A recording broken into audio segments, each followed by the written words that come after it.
Praise the lord. పెద్దగా చెప్పండి. మన ప్రభు అయిన యేసుక్రీస్తు నామములో కూడి వచ్చిన మీకంతా నా హృదయపూర్వకమైన వందనాలు. అందరికీ వందనాలు, స్తోత్రాలు. మొదటి గుడారాల పండుగ సరిగ్గా లెక్కబెట్టిన రోజు ఇస్తలు తెస్తామని 80 ఇస్తలు తెచ్చారు. ఇద్దరు ఎక్కువైతే మరలా సైకిల్ ఇచ్చి పంపించారు, ఇంకా 2 తక్కువ తెమ్మని. అంటే 82 మంది వచ్చారు గుడారాల పండుగకి. మొదటి గుడారాల పండుగ అది 14వ మైలు లేమల్లిలో జరిగింది. అక్కడ రోడ్డు ప్రక్కన పోరంబోకు స్థలంలో చిన్న గుడిసె వేసి ఆరాధన చేస్తున్న ఆ పరిచర్య ఈ రోజున మీ కళ్ళకి కనబడుతున్నటువంటి ఇంత పరిచర్యగా మారింది.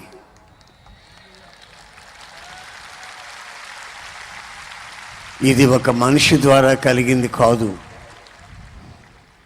ఇది కేవలం పరిశుద్ధాత్ముని ద్వారా కలిగింది. ఆయనకే మనం స్తుతి చెల్లించాలి. ఈ ఒక్క మనిషి మహిమపరచబడేదానికి లేదు. పౌలు రాస్తున్నాడు ఒక మాట, హెబ్రీ పత్రిక 10వ అధ్యాయం 24వ వాక్యం. కొందరు మానుకొనున్నట్లుగా సమాజముగా కూడుట మానక ఒకనినొకడు హెచ్చరించుచు ఆ దినము సమీపించుట మీరు చూచిన కొలది మరి ఎక్కువగా అలాగూ చేయుడి. కొందరు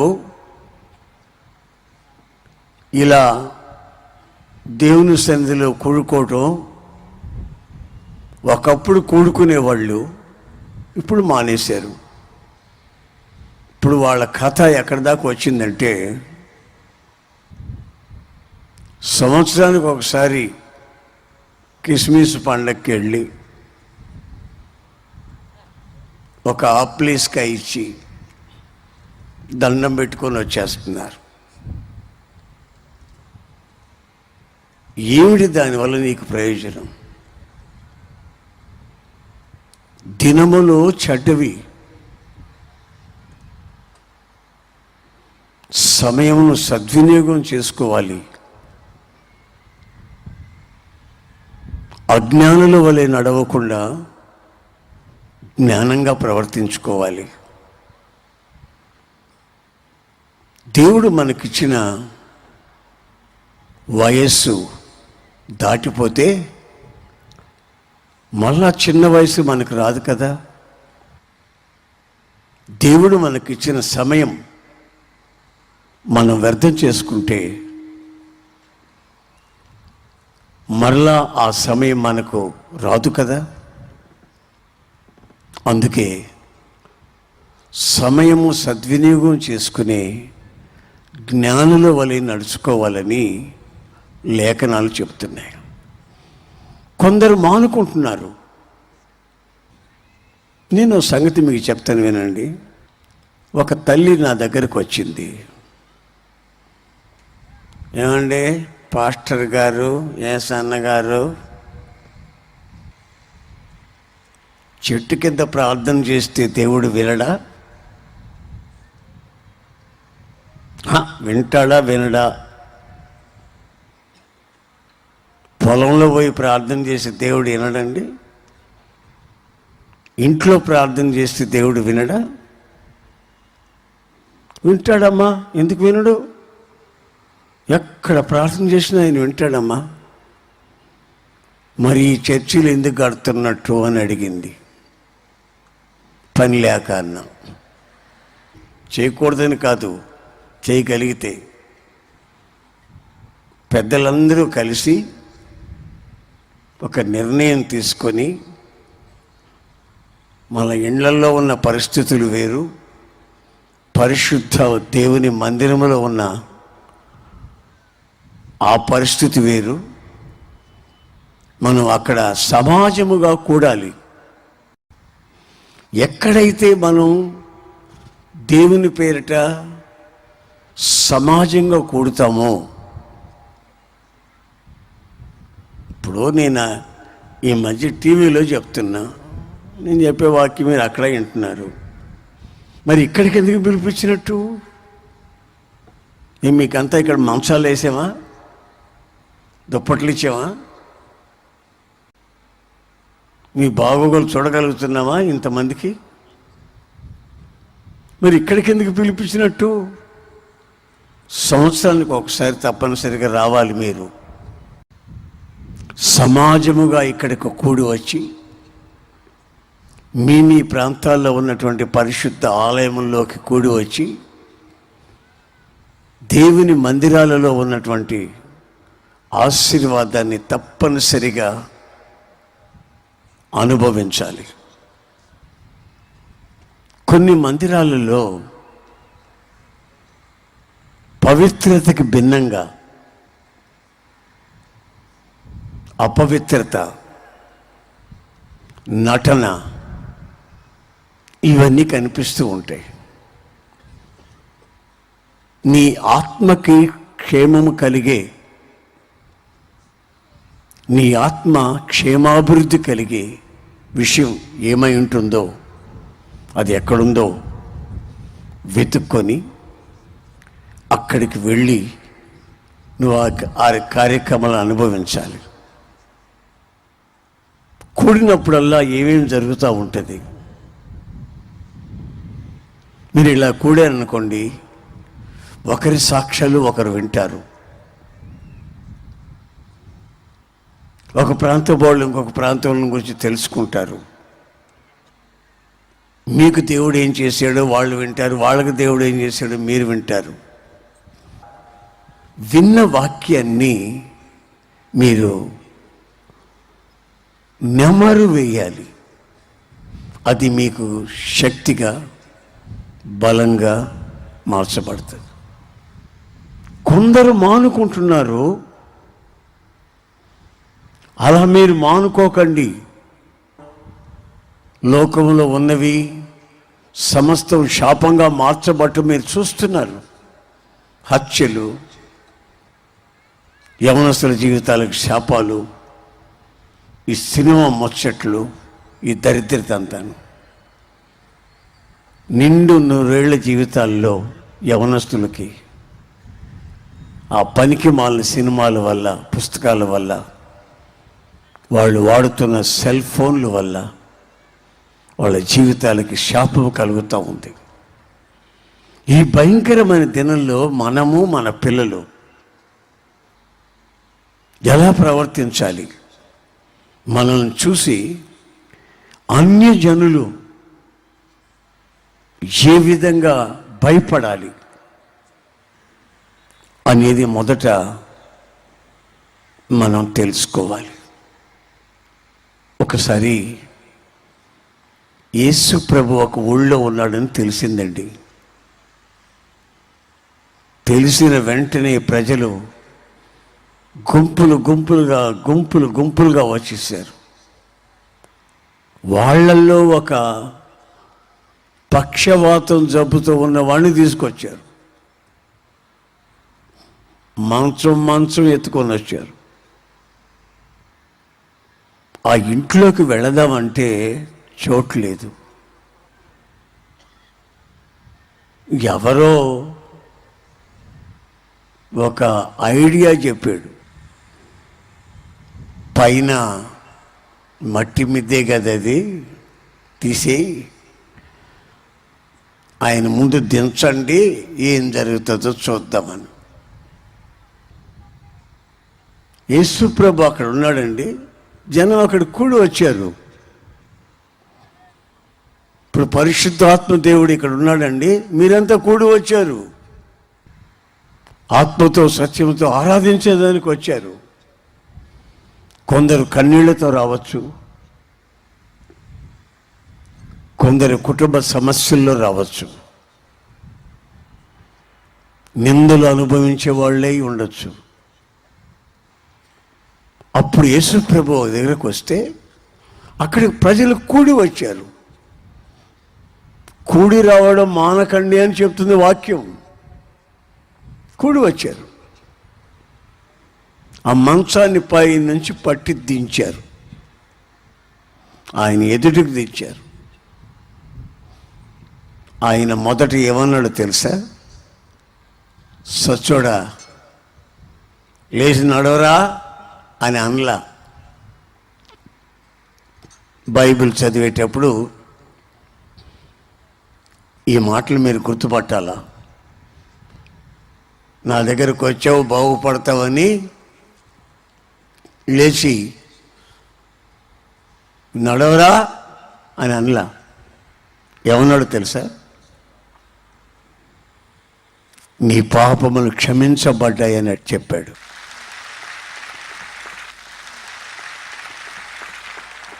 సచ్చోడు సచ్చు బాగుపడటం ముఖ్యమా, తన పాపములు క్షమించబడడం ముఖ్యమా? ప్రపంచంలో ఇప్పటికి ఎవ్వరూ కూడా నేను నీ పాపాన్ని క్షమిస్తాను అన్నవాడు లేడు. దేవుళ్ళు అని పిలువబడే వాళ్ళు ఉన్నారు, మహాత్ములని పిలువబడిన వాళ్ళు ఉన్నారు. నీ పాపాన్ని క్షమిస్తాను అనేవాడు ఎవ్వడు లేడు. క్షమించగలిగితే యేసు ప్రభు ఒక్కడే క్షమించగలడు.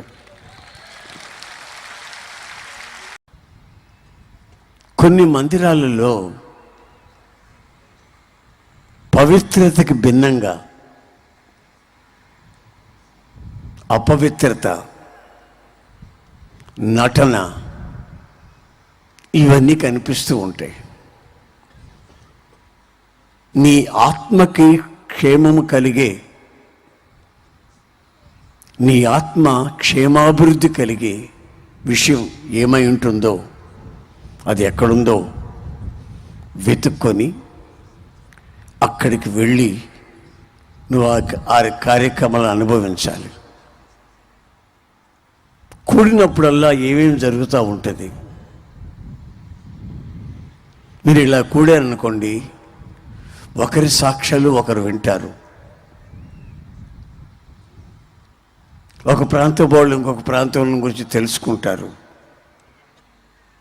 మీకు దేవుడు ఏం చేశాడో వాళ్ళు వింటారు, వాళ్ళకి దేవుడు ఏం చేశాడో మీరు వింటారు. విన్న వాక్యాన్ని మీరు నెమరు వేయాలి. అది మీకు శక్తిగా, బలంగా మార్చబడుతుంది. కొందరు మానుకుంటున్నారు, అలా మీరు మానుకోకండి. లోకంలో ఉన్నవి సమస్తం శాపంగా మార్చబట్టు మీరు చూస్తున్నారు. హత్యలు, యవనస్తుల జీవితాలకు శాపాలు, ఈ సినిమా ముచ్చట్లు, ఈ దరిద్రత అంతాను. నిండు 100 ఏళ్ల జీవితాల్లో యవనస్తులకి ఆ పనికి మాలిన సినిమాల వల్ల, పుస్తకాల వల్ల, వాళ్ళు వాడుతున్న సెల్ ఫోన్ల వల్ల వాళ్ళ జీవితాలకి శాపం కలుగుతూ ఉంది. ఈ భయంకరమైన దినంలో మనము, మన పిల్లలు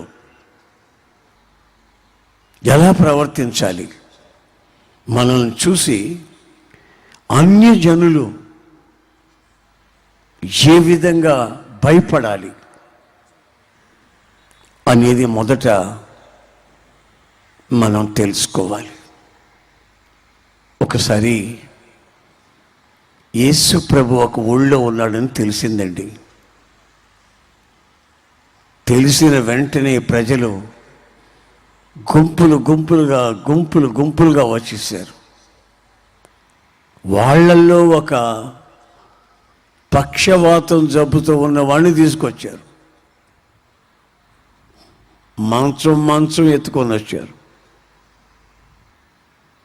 ఆ ఇంట్లోకి వెళదామంటే చోటు లేదు.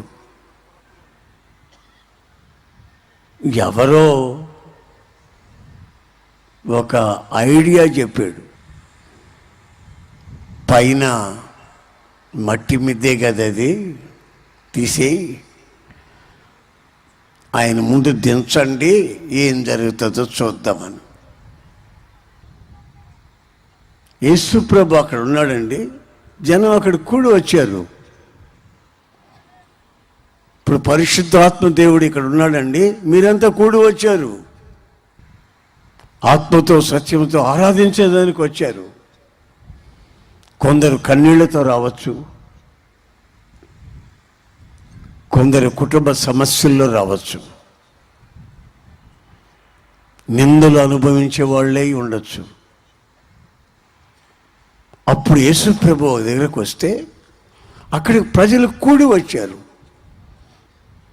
కూడి రావడం మానకండి అని చెప్తుంది వాక్యం. కూడి వచ్చారు,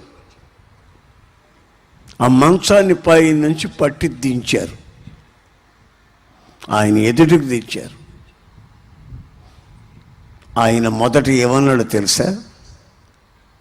సచ్చోడా లేచి నడవరా అని అనలా. బైబిల్ చదివేటప్పుడు ఈ మాటలు మీరు గుర్తుపట్టాలా. నా దగ్గరకు వచ్చావు బాగుపడతావని లేచి నడవరా అని అనలా. ఏమన్నాడు తెలుసా? నీ పాపములు క్షమించబడ్డాయని చెప్పాడు.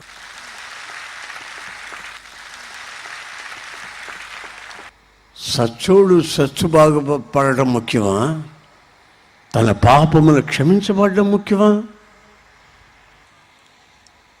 ప్రపంచంలో ఇప్పటికి ఎవ్వరూ కూడా నేను నీ పాపాన్ని క్షమిస్తాను అన్నవాడు లేడు.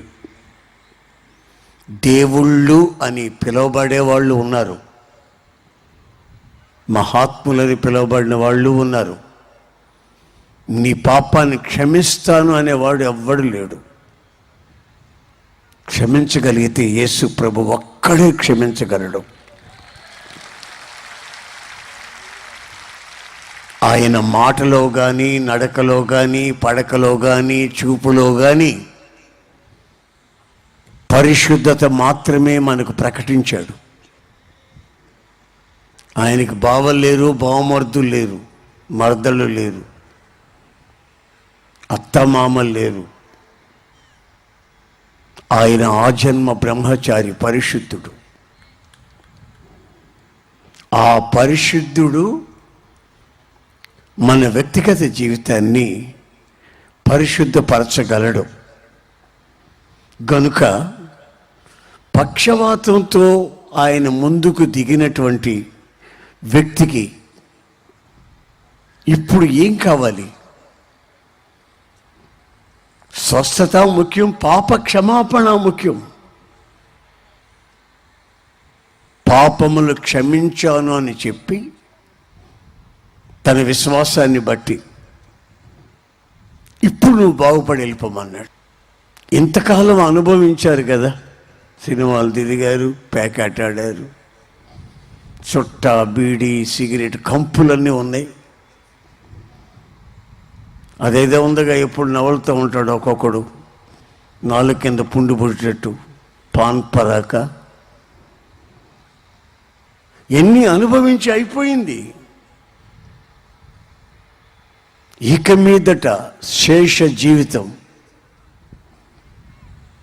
నా శరీరం, నా ప్రాణం నా ప్రభువుకి అంకితం ఇస్తున్నానని ఈ సభలలో ఒక నిర్ణయం మీరు తీసుకోవాలి. మీ ఆత్మలు పరిశుద్ధపరచబడాలని, మీ ఆత్మల్ని తీసుకెళ్ళి నా ప్రభు అయిన యేసుకి మిమ్మల్ని అప్పచెప్పాలనే ఒక ఆశ. గనుక నా ప్రియమైన సహోదరులారా, మొదట నీవు పొందవలసింది పాప క్షమాపణ. రెండవది స్వస్థత.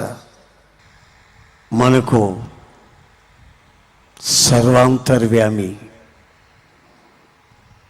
మన ప్రభు అయిన యేసుక్రీస్తు ఉన్నాడు. మనం కూడి వచ్చినప్పుడల్లా ఆయన మనకు సహాయం చేస్తూ ఉన్నాడు. యేసు ప్రభు ఆ ఊరు నుండి మరొక ఊరికి వెళ్ళిపోయాడు. గలిలయ ప్రాంతానికి వెళ్ళిపోయాడు. వెళ్ళిపోతే ఆయన ఎక్కడున్నాడోనని ఆచూకీ చూసి అక్కడికి వచ్చేసారు. గుంపులు గుంపులుగా, అన్నం కూడా తిననీయకుండా, నిద్రపోనీయకుండా వచ్చేసారు. గుంపులు గుంపులుగా వచ్చేసారు. అక్కడికి కూడి వచ్చారు జనం అరణ్యానికి. అక్కడ రాయబడిన మాట ఏమిటంటే, ఆయనకున్నటువంటి అలవాటును బట్టి వాళ్ళకి బోధింపసాగెను. యేసు ప్రభువుకి ఒక అలవాటు. ఏమిటి అలవాటు అంటే, నలుగురు ఐదుగురు కనబడితే అక్కడ ప్రారంభిస్తాడు నెమ్మదిగా దేవుని వాక్యం. మన వాళ్ళు ఇద్దరు ముగ్గురు కలిస్తే పనికి మాలినటువంటి జోకులు నవ్వుకోవటం, ఇకిలించుకోవటం వాళ్ళ అలవాటు అది. మరి యేసయ్య అలవాటు ఏంటి?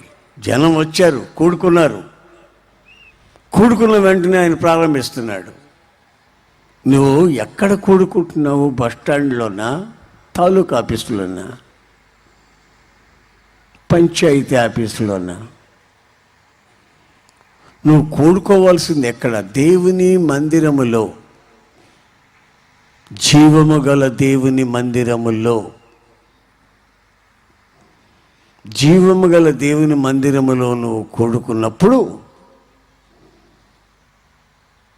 ఆయన అలవాటును బట్టి, ఆయనకి కొన్ని అలవాట్లు ఉన్నాయండి యేసు ప్రభువుకి. మరి మీకేం అలవాట్లు ఉన్నాయని నాకు తెలియదు. బైబిల్ అనేది ఏమిటంటే, ప్రతి ఉదయకాలం ఆయన ముఖాన్ని చూసి మనం తృప్తిపరచబడాలి. యేసయ్య ముఖం చూసి తృప్తిపరచబడాలి. మనకు ఆయన తప్ప ఎవరు లేరు. ఆయన కృపలేని క్షణాన్ని నేను ఊహించలేకపోతున్నాను. ఊహ కూడా ఆ క్షణం వద్దనుకుంటున్నాను. కోప్పడుతూనే ఉన్నాడు, వాత్సల్యం చూపుతూనే ఉన్నాడు. ఏమిటో ఆయన ఏమిటో మనకు అర్థం కావట్లేదు. అంతటి గనుడు, మహాగనుడు. ఆయన ఏమైనా చేయగలడు. ముందుగా ఒక మాట చెప్పాను. కూడి వచ్చినప్పుడు పక్షవాతం జబ్బోడికి పాపక్షమాపణ కలిగింది అని చెప్పాను. రెండోదిగా చెప్పాను, ప్రజలు కూడి వచ్చినప్పుడు అలవాటును బట్టి ఆయన ప్రసంగం చేయటం ప్రారంభించాడు. ఆయనకి ఆ అలవాటు. ఇప్పుడు ఒక చిన్న మాట చెప్తా. ఒక భక్తి గల కుటుంబం ఉండేది. వాళ్ళు ప్రార్థన చేసుకుంటుండేవాళ్ళు. దేవదూత కనబడి, పలానా ఊళ్ళో సేవకుడు ఉన్నాడు, పిలిపించి ఇంకా వాక్యం ఎక్కువగా చెప్పించుకోమని దేవదూత చెప్పాడు. వెంటనే ఇతను అక్కడికి మనిషిని పంపించాడు. ఆ దైవజనుడు పేతురు వచ్చాడు. అప్పుడు ఈ శతాధిపతి ఏమంటున్నాడంటే, అయ్యా, మీరు మా ప్రాంతానికి రావడం మంచిది. దేవుని సన్నిధిలో మేమంతా కూడి ఉన్నాము. దేవుడు నీకు ఆజ్ఞాపించే సంగతులు ఏమిటో అవి మాకు చెప్పండి. దైవజనుడా, నీకు దేవుడు చెప్పే మాటలు, ఆజ్ఞలు అవన్నీ మాతో చెప్పండి. మేము వినుటకు సిద్ధంగా ఉన్నాం, అలా చేయుటకు ఆశిస్తున్నాం. వినుట మాత్రమే కాదండి, విన్న విషయాన్ని ఆచరించుటకు కూడా మీరు ఒక నిర్ణయం తీసుకోవాలి. ఒక చెవిలో విని ఒక చెవిలో వదిలేయకూడదు. విన్నదాన్ని ఆచరించాలి. చివరి వరకు మనం ఈ ఆత్మ సంబంధమైన జీవితంలో నిలిచి ఉండాలి.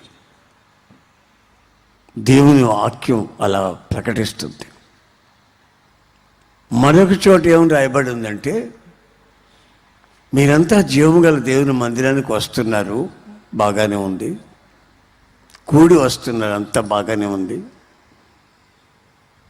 20 మంది వచ్చే చోట్లు ఉంటాయి, 50 మంది వచ్చే చోట్లు ఉంటాయి, 1000 మంది వస్తారు, 2000 మంది వస్తారు, బాగానే ఉంటాయి. కానీ జీవము గల దేవుని మందిరంలో ప్రజలు ఎలా ప్రవర్తించాలనో ఆ ప్రవర్తన తెలుసుకోవాలి అంటాడు. ఆ ప్రవర్తన చాలా జాగ్రత్తగా ఉండాలి.